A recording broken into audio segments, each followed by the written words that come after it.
Welcome to Implausible Nature, where we talk about competitive Blacktar, Templars, and your casual play. I'm joined by Acebar, and we're going to review our Black Templars rules from Faith and Fury. Most of it's going to be unchanged from 8th edition into 9th edition. But nevertheless, we want to take a look at each of the units because we did have some changes, but a lot of the units you're going to be seeing are not going to be too different from what you're used to. So we got the big guy right here, High Marshal Helbrecht, right? So he does go up 5 points in the point adjustment. So we actually got the benefit of the doubt on a lot of these, where many other chapters got big points increases. We very little considering. So that's great news. One thing to note with High Marshal Helbrecht is the change in how stat modifiers work. So now they're going to be using the order of operations with mathematics. So previously how it worked is Helbrecht's Crusade of Wrath special rule added to your strength stat. So it brought everyone within 6 inches, including himself, up to strength 5. And then if you had a multiplier like a Thunderhammer, it would multiply that strength stat by 2. So you get strength 10 for a standard Crusader or otherite, strength for normal unit. Now it's going to be working a little bit different because order of operations says you divide and multiply before you add and subtract. So now you're going to be getting strength 9 instead of strength 10. So that's, in most cases, not going to be a big deal. Yeah. But if you're going against strength 5 or larger, or strength 5, primary toughness, it will impact your wounding a little bit. So you just want to be aware of that. Yeah, and that's how, if you guys have played 7th edition or earlier, that's how it has always worked. That was a big change in 8th, for it to go to multiplying after you add. So yeah, like you said, I don't think it's a huge impact for him. It was nice having strength 12 Centurions, but there's not a ton of tough 6 stuff out there. Most of the things they're going to hit that are going to be really high toughness are probably toughness 7 or 8. So not a huge impact on him, and he's still bringing those strength 4 guys around him up to that crucial breakpoint of strength 5. So mainly his main advantage still lies, I think, with getting that chapter master keyword without spending command points. Yep, absolutely. Getting those rerolls is huge, and it was always just extra frosting on the cake to get that extra strength. So next we have our Emperor's Champion. So at a base of 80 points, he's still huge value for what you get. He is one of those characters that you can throw at the enemy and he will just mow through everything. So he hasn't changed other than his points. There's nothing really that you have to worry about, any rules changes on him, but he's still going to be great value for what you need if you bring him as a cheap HQ to be a combat shredder. Yep. Next we have our Chaplain Grimaldus. So here, once again, you got that 5-point increase. Not a whole lot of change, but it is going to be noteworthy on Grimaldus that he does have those 2 Litany shouts, which is going to be really huge going into 9th edition, especially with the changes to how blast weapons work, because then you have access to some of our better litanies that we'll talk about here in a little bit. So bringing some of those Black Templars litany to the board in larger quantity is going to be really kind of huge, especially if you have some foot slogging units.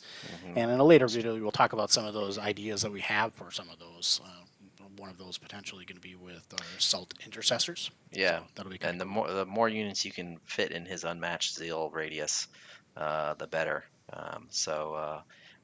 He's just a great take anyway, with Devout Puritan giving you that a little bit of anti-psyker business. And psychers took a small nerf this edition with now there's command point reroll. You have to reroll both dice instead of just either one of that psychic test. So a bit of a nerf to them if they fail it, or if you're able to deny it and they try to reroll it. It's also worth noting that that command point reroll can no longer be used to reroll litanies, which is unfortunate. But I still think Grimaldus is well worth his points. Um, this is another interesting change that I noticed, not with Grimaldus himself, but we can expect this to come in the future. The Indomitus chaplain that comes with him, he casts his litanies in the command phase, not at the start of the battle round. So I don't know if that will get fact, but for all chaplains, but it certainly will be a change that will come whenever the codex comes, I'm sure. Yep. Yep. Absolutely. Yeah, he's a huge character that you may see in a lot of Black Templars lists going forward. Mm-hmm. So the next one we have is Cenobites. the Cenobites. So I personally am of the opinion of in 8th edition, where if you needed to fill your slots up, it was a great 6 points, doesn't cost very much, great. The downside of that is they are a huge target for kill points and easy to take care of. They don't have that key character keyword, Yeah. but with the change to characters in 9th edition, it doesn't really matter. It's going to be tougher to protect your characters. I think they're still worthwhile, especially now that one thing I thought was strange is like when they came out and they didn't take up a slot if they were in Grimaldus's detachment. My first thought was, why would I want that? Like, I want them to that 6-point Vanguard, filler to get that extra command point. But now it's actually a big boon. If you want to take them, you don't have to worry about them chewing up precious slots in our detachments. I think we're going to see a lot more single detachment armies with the change to how those work. So these guys not taking up a slot is nice. All right, so now we have our Crusader Squads. So I'll be kind of the bearer of bad news. Unfortunately, our Crusader Squads are going to be squashed a little bit. It's unfortunate. They do get put more in line with the tacticals. Yes, they're thankfully the same cost. Yeah, that was a big issue throughout 4th edition. Or I'm sorry, not 4th edition, 8th edition. 8th edition. Yeah. So unfortunately, that cost has jumped significantly for both Tacticals and Crusaders. They went from, Crusaders were 13, but up to 15 points. They already kind of struggled to compete, I think, with other units, namely like Scouts, which also took a big nerf to their points, and the Primaris troops choices. For a few more points, you were getting double wounds and things like that. It's really a shame because I love this unit. It's one of the coolest things about our army, in my opinion. Yeah, definitely agree. This is the iconic unit that everyone knows and loves. So everyone wants to bring it on the board and get all those chains and close combat weapons and bring them. The neophytes. Exactly. So there will be some limited usage, I believe. In some small instances where we can use the Crusader Squads. For example, possibly like a 5 initiate, 5 neophyte squad in a drop pod as a quick and simple unit to throw into your opponent's face. But you're looking at a pretty hefty point investment for something like that. To do something like that, when you could take some incursors and they do the same thing. Yep. Better, even. Yeah, exactly. They don't require a 65 point now transport. So. Yep, exactly. If you do an all drop army, which may be feasible, this is where you're going to want to take a look, possibly. But there's other options out there. Unfortunately, the paired combatants really doesn't really earn their points for that increase of pay. And then with the changes with the blast templates, their one big draw in 8th edition was bringing a huge big squad. Mobs. Yeah. Now they're going to be a huge target for every blast weapon that they have on the board. Yep, and not only that, but they'll be harder to. You want to make sure you have to keep them together, closer together. You can't spread out as much with the new coherency rules. Yeah, so they're going to be really tough to bring. Now, I won't lie. I'm sorry to be the bearer of bad news on that, but until we get some adjustments on those, it's going to be a tough pill to swallow. Yeah, definitely. All right, so the next few things we're going to be going over are Litany of the Devout, the Warlord Traits, and the Stratagems. So most of these, they have not changed, as well as the relics, but there are some key ones in there that we kind of want to talk about. Gotten better, surprisingly. Yeah, just absolutely. just by virtue of the core rules changing. I think Litany to Divine Protection is still one of the top litanies that we can take. Giving a feel no pain for everything is awesome. That 5-up to ignore wounds, especially on units that don't have invulnerable saves like Centurions, is excellent. Yep, that's going to be really huge. As we mentioned a little bit earlier about some of those litanies that are going to be really important with characters such as Grimaldus being the Master of Sanctity.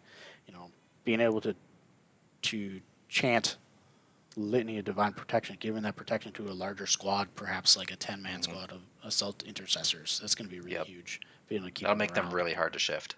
And that doesn't necessarily mean that you need to have it on a larger squad, but a really effective unit that you don't want to lose models on. For example, if you were to take assault centurions, you definitely don't want to lose those. Yeah. Especially with their points cost. So there's going to be a great target.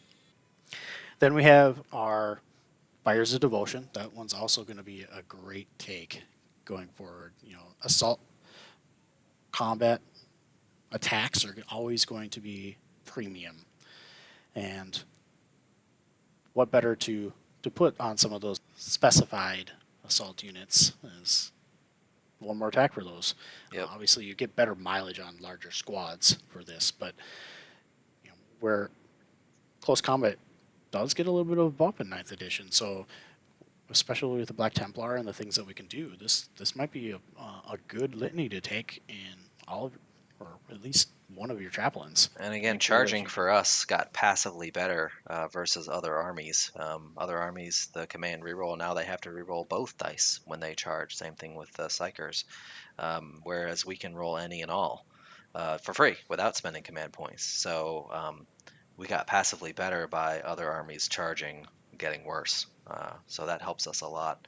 And this is a great litany, especially on a larger squad. Where you can really maximize its return for your value.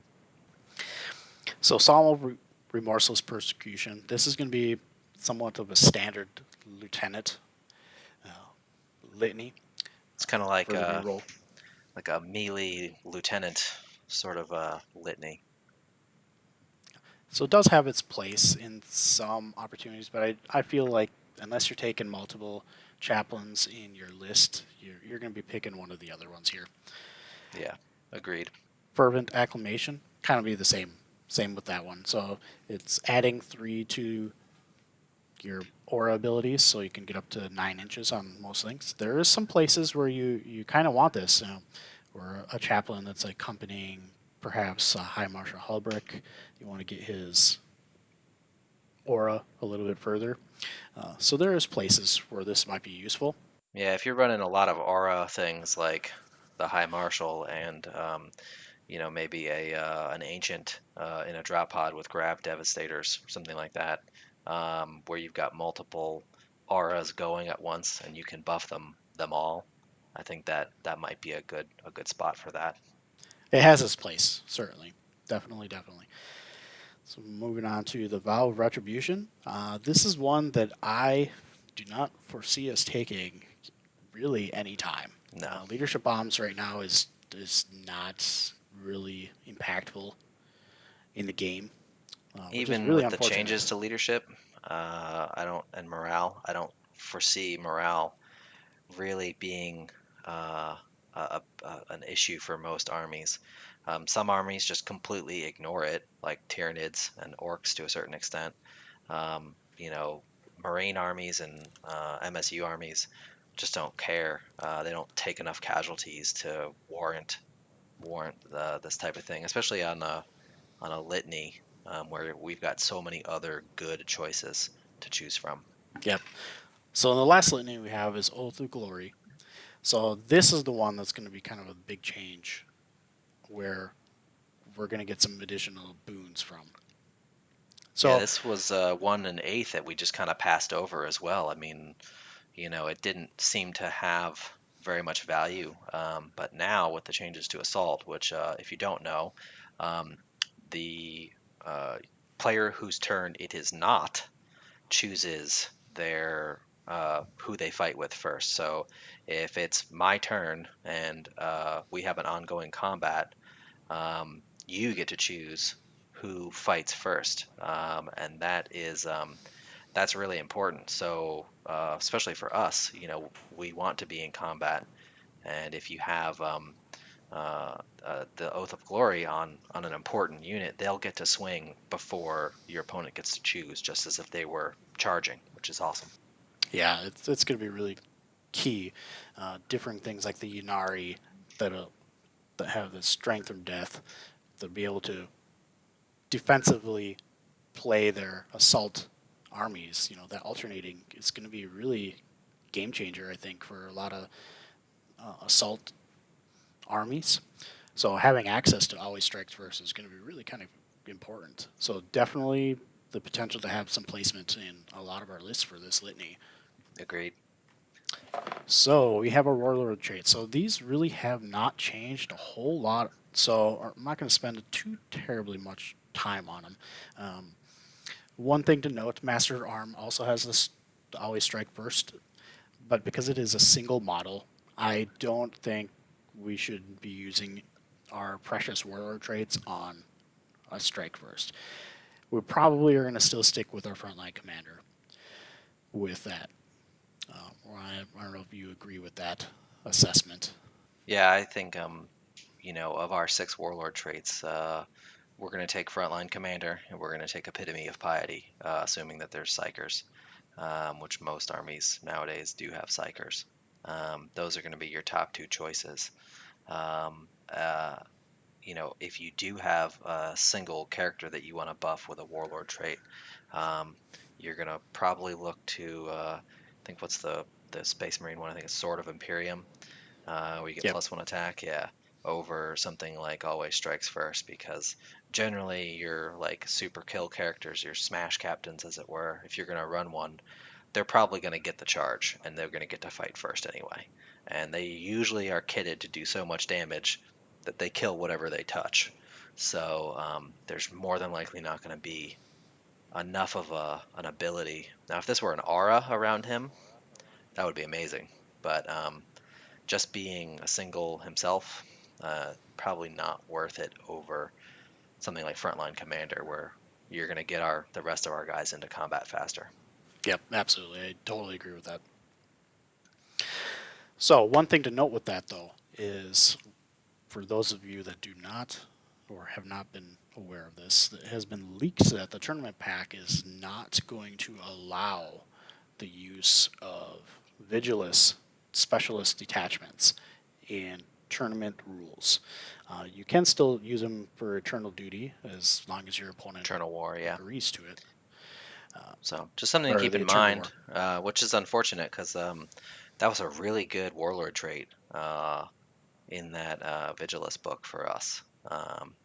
So unfortunate that you won't be able to use that anymore. I know a lot of folks liked it on Smash Captain or Slash Captain, as we like to use usually, Teeth of Terra or something along those lines to maximize your attacks. Yeah, for me, I use the Teeth of Terror Captain in pretty much all of my lists, so that's going to be kind of a big loss and a little bit of adjustment for me.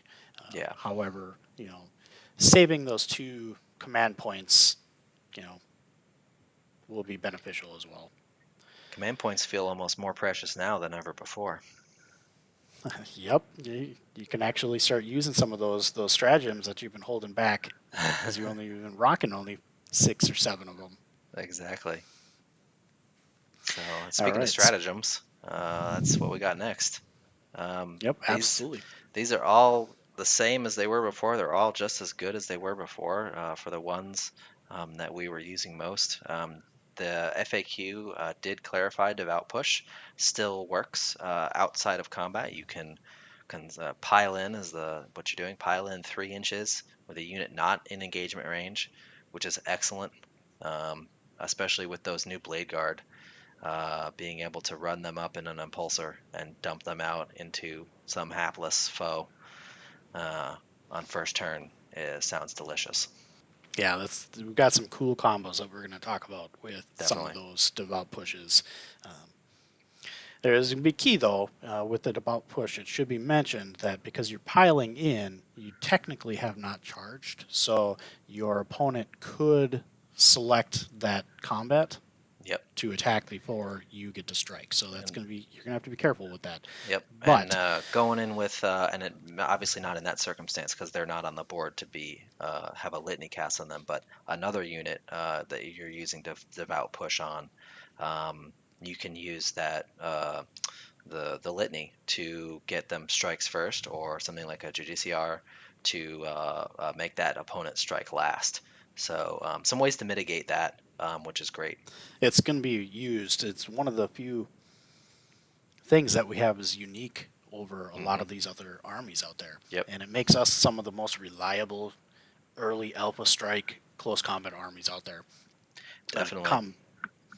You combine our concealed position, your deep strike units, and some rushing forward impulsors, and we can get the majority of our army in your opponent's lines turn one, which is huge. Definitely. Combining that is an Emperor's Will, some combos with some of our units that we're going to be going forward. You can charge all the way across that board, and smaller boards now. Yeah. Being able to get there with those deployment zones changing a little bit. Yeah, there's definitely some very interesting looking deployment zones in some of those new missions. So we'll go over some of that in a later video for sure. One I want to mention is Shock and Awe with the Land Raider Crusader. Um, Obviously, it negates Overwatch, which isn't as much of a threat anymore, unless you're playing Tau. Um, but I think for 1 CP, Shock and Awe, for some nasty unit coming out of a Land Raider, like a uh, Centurion Assault Squad or something, and you're generally going to throw that unit at whatever the nastiest close combat unit your opponent has is. And I think Shock and Awe is still worth it, even if your opponent isn't going to bother overwatching anyway, simply because that -1 to hit, getting those crackbacks against your Centurions if it survives, really important to avoid getting hit as much as possible. So anytime you can reduce your opponent's effectiveness in close combat, I think that's worth a CP. Yeah, I agree. We got some cool tools. And again, once again, Vigilus, we lost those 2 stratagems. It's unfortunate, but a lot of us didn't use them very often. Uh, the 2 stratagems from our Vigilus book They had a due to high the CP opportunity cost, in my opinion. Since the units you could use them on were generally either single models or only at most 5 guys. So they were great stratagems, but they were extremely limited in what we could do for them, unfortunately. Yeah. The adapt and survive. That's been a key tenet for the Black Templars It's going what we do. back years.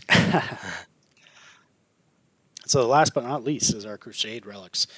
Once again, there's no changes. That's going to be a common theme on a lot of these units going forward. But there is some things that are going to be really important for us going into 9th edition. One of them is going to be the Crusader helm. That was a VIP in 8th edition. Yep. But getting that additional aura length on some of your generic units, like a captain or We all saw the lesser preview so of chaplain. that Primaris Biker Chaplain. That'll be a Oh yeah, great take on him, running with Outriders and whatever else gets up the board very quickly. Him being able to shout his litanies 9 inches and give his extra leadership and all that stuff much further. It will be really helpful. And uh, from what I understand, I have heard rumors that the Outriders are eventually, they're just a unit of 3 right now, but eventually that they will go 3 to 6. So if you're able to take 6 Outriders in the future when they get their multi-part kit, that would be huge, because now it's worth putting them in Assault Doctrine turn 1 and trying to get across the board to try to really take something down. Almost 40 Yeah. attacks is a lot. Yeah, and then you count in all those bolter shots too, and Yep, things are going to be going down. yep. I think the only bad relic that we have is still just the skull of Cacodemus. I don't think it's the other ones are all still excellent. Witchseeker bolts, I've had great success with that, killing psychers. The shroud is still really important if you have a big, scary thing like a Land Raider or a Repi, Repulsor Executioner to protect turn 1. Um, or even you could hold off on it if you have first turn and you think that you'll be able to get what you get to where you need to go, and maybe give something like Assault Centurions an invulnerable save on turn 2 would be good. I think the Breviary, the Ancient Breviary, is going to be even more important than ever now that we can't reroll Litanies. So getting that extra dice that basically is essentially a reroll um, for us for all of it. If you're taking a generic Master of Sanctity, that's going to be a really great relic to take for him. Yep. Yep. So other than that, it's going to be a little bit of a changes here and there as far as everything goes. But that's really what we wanted to cover on this first main content video. Yeah, Some of I, those changes going into ninth. I think we came out mainly really well as far as our unique units and abilities. Um, the only thing I think that, if you could even call it a nerf, is that the way units are selected kind of negatively impacts devout push a little bit, but we've got ways to mitigate that. So I think overall we only really got better by the changes with 8th with our rules and our strats and things that we have. So um, Yeah, yeah, it's going to be a really fun time. yep. I think that about wraps it up for this video. Next time we're going to take a look at the Indomitus units and how they fit in with PT and what kind of things that we can pull off with those. Um, so if you guys like this video, go ahead and hit that like button, and remember to subscribe so you can get notifications on when we post new stuff. And we'll see you next time.